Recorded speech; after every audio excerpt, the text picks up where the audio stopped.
What's up everyone, Mortag here. In today's video I want to explain you guys all you need to know about Hearth of Azeroth and azerite items in the expansion. So, for the ones of you that still don't know yet what the Hearth of Azeroth is, as you set foot for the first time on Xandar and Kulturas, you will receive from Magni Bronzebeard this artifact quality necklace, which is going to replace our artifact weapon.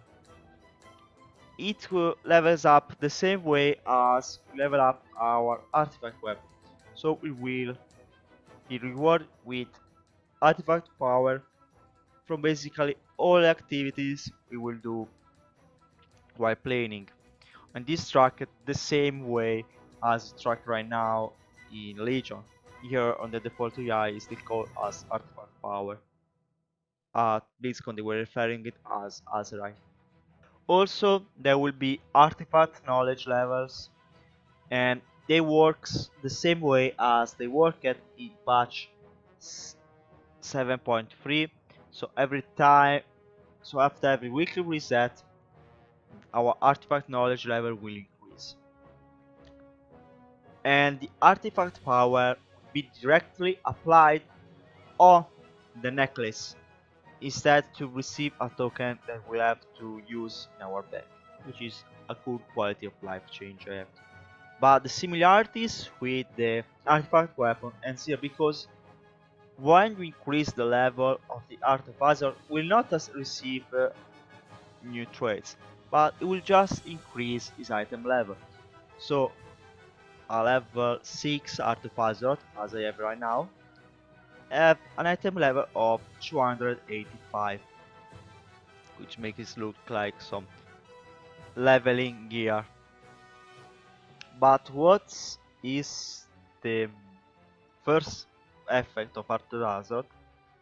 It allows us to unlock traits on 3 slots: the head, the shoulder and the chest. 3 items will always have only primary stats, as you can see. They will never have secondary stats. At first, I have to say when the first give us the opportunity to test it, they had.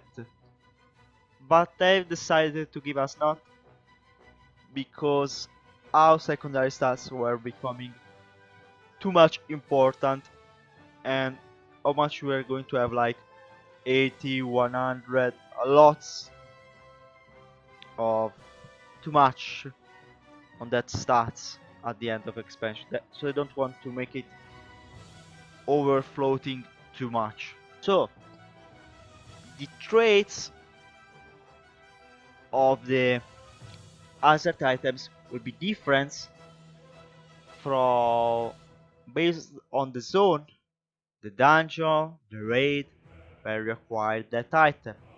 So I can see I have kept leveling gear, and the level requirement is pretty low. In fact, I have basically unlocked pretty much everything. I've just this point, which is but it's not important, just a 5 plus item level on that item. As I can see, we have 3 tiers, and yes, if you're the ones who you're thinking in Netherlight Crucible upside down. But what is interesting is that the what you're seeing, what I was predicting, is that higher is the quality of that item, more complex will be the traits. Because let's give a look. The second tier is the passive are boring. Yes. Are just boring because we have increase some leech that we can from heroic clip, small dodge and avoidance when we receive a certain amount of damage. Boring. You're right, it's boring. The first tier is a bit more interesting. We have this one, which is themed about Rezam, which is one of the major character of the Zuldazar zone. And then we have 3 specialization specific traits. In this case I went the arms, which give us the old Great Storm Eye legendary effect. So it is the increase of damage on blade storm and speed, which was one of the best legendary for arms. And I was a bit happy to have it again while leveling. But as I was saying, the higher the quality of the gear, more complex the system it gets. Let's give a look at this one. It is from a normal dungeon. So first of all, the first thing we notice is the level requirement in our Hearth of Azeroth is much higher. Just to look the first row of traits, we need to have it at least level 10. And the first ability here is more interesting because the one from the leveling gear was just a possibility to summon a mob that fight for us, will fight with us, but here we have something more particular. Our spells and abilities have a chance to grant us meticulous schemings, which transforms into Seize the Moment after you cast 3 different spells, grant you 224 haste for 20 seconds. So he makes a bit more of, it gives a bit more of flavor while playing.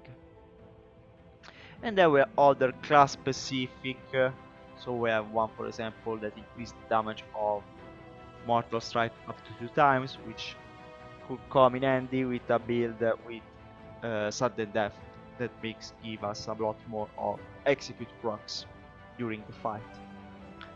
But what is interesting is that this bonus gives me a choice to do, because on the leveling gear I always took on all 3 of them the arms one. Here I have a choice. I need all 2 of them because all 2 of them are really good for me. So mixing that up, so for example I acquire another item themed after this dungeon, it will give me a bit more of complex, and it will give me, okay,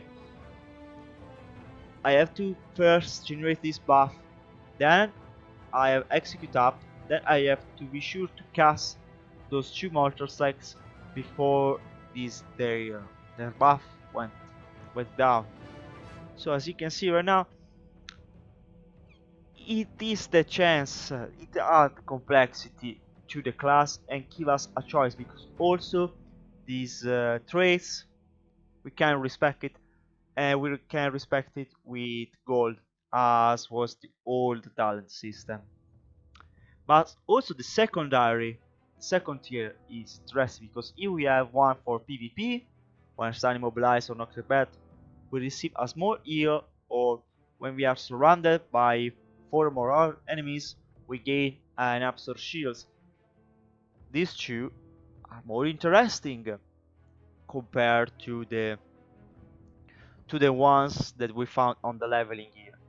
And then we have the last one, which is the +5 item level on the Titan. And as I was expecting, higher the quality, better the traits. And I suspect at this point that Raid and Gladiator PvP gear will probably have 4 tiers of choice.